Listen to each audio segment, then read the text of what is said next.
जब आप तंत्र के मार्ग पर चलना शुरू करते हैं तो दुनिया तालियां नहीं बजाती, कोई सम्मान नहीं देगा, बल्कि सवाल उठाए जाएंगे, आलोचना होगी और लोग आपको गलत ठहराने की भी कोशिश करेंगे, क्योंकि आपका जागना उन्हें उनकी खामोशी याद दिला देता है। आपका परिवर्तन उनके भीतर की जड़ता को उजागर करता है। इसलिए आप जब भी तंत्र साधना का निश्चय करें, इसे गुप्त रूप से करें और गुप्त नवरात्रि इसके लिए सबसे श्रेष्ठ माना गया है। लेकिन यहीं पर आपकी असली परीक्षा होती है, क्योंकि ये रास्ता दुनिया के लिए नहीं है, ये आपके लिए है। तो कृपया अनुमोदन मत मांगिए और स्वीकृति की प्रतीक्षा मत करिए, क्योंकि आप कौन हैं ये तय करने का अधिकार सिर्फ आपके पास है। तंत्र के मार्ग पर चलना फैसला आपका है, आपके हाथ में है। तंत्र साधना का मिनिमम टेन्योर 40 दिन का होता है और ये पूरी प्रक्रिया 3 फेजेस में कंप्लीट होती है।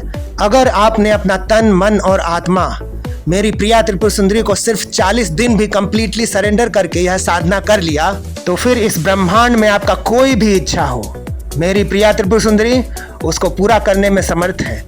अब सुनो एक कड़वी सच्चाई, हर कोई इस साधना को करने में समर्थ नहीं है।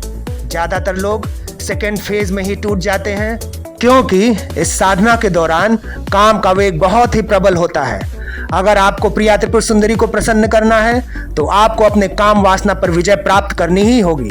इसका मतलब ये भी नहीं कि आप अचानक से भीष्म पितामह की तरह आजीवन ब्रह्मचर्य का शपथ ले लें, क्योंकि वो शपथ आप पूरा नहीं कर पाएंगे, क्योंकि आपके अंदर काम का वेग बहुत ही तीव्र है। बस आप ये girlfriend, boyfriend, extra marital affairs वह विचार को छोड़ दें।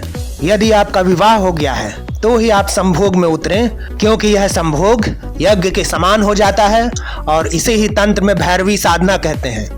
आशा करता हूँ इस ऑडियो को सुनने के बाद आपके अंदर तंत्र को लेकर जो भी डाउट्स थे वो क्लियर हो गए होंगे।